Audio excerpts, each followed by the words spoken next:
भारत की नई दिल्ली में 1-2 मार्च को G20 देशों की बैठक चल रही, जिसमें जापान के विदेश मंत्री योशिमासा हायाशी भाग नहीं ले रहे हैं। उनके स्थान पर जापान के विदेश राज्य मंत्री केंजी यामादा बैठक में जापान का प्रतिनिधित्व कर रहे हैं। जापान के विदेश मंत्री संसदीय कामकाज को प्राथमिकता देने के लिए G20 की अहम बैठक को छोड़ रहे हैं, जिसे लेकर जापान में कुछ सांसद आलोचना भी कर रहे हैं। इधर भारत के वैश्विक नेतृत्व और कूटनीति पर भी सवाल उठने लगे कि इस अहम बैठक में सदस्य देशों के विदेश मंत्री को बुला पाने में वो असफल रहा।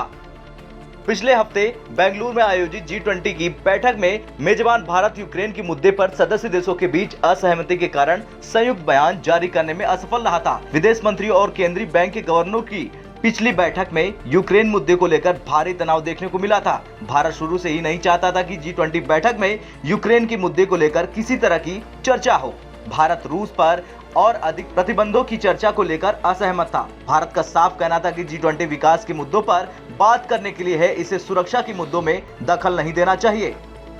रूस को लेकर भारत के नरम रुख की आलोचना होती रही और G20 में भी भारत अपने रुख पर अड़ा हुआ है।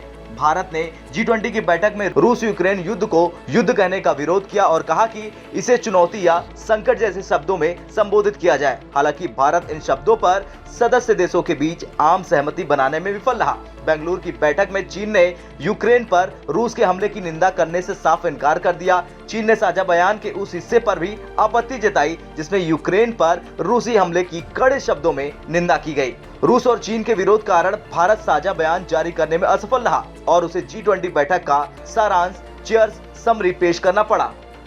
भारत ने इसमें कहा कि यूक्रेन में मौजूदा हालात और रूस पर लगाए गए प्रतिबंधों को लेकर देशों के अलग अलग आकलन हैं।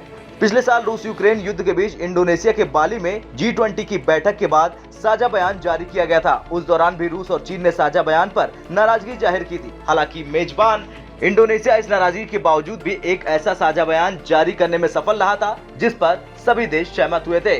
बाली के G20 के साझा बयान में कहा गया था कि बैठक में यूक्रेन की स्थिति पर चर्चा हुई। बयान में कहा गया कि हमने संयुक्त राष्ट्र सुरक्षा परिषद और संयुक्त राष्ट्र महासभा सहित अन्य मंचों में व्यक्त किए गए अपने रुख को दोहराया। हम यूक्रेन के खिलाफ रूस द्वारा की गई आक्रामकता की कड़े शब्दों में निंदा करते हैं और यूक्रेन के क्षेत्र से रूस की पूर्ण और बिना शर्त वापसी की मांग करते हैं। खैर, आपको क्या लगता है, रूस के साथ खड़ा होना भारत के लिए ठीक है या नहीं? कमेंट कर जरूर बताएं। ब्यूरो रिपोर्ट, भारत तक।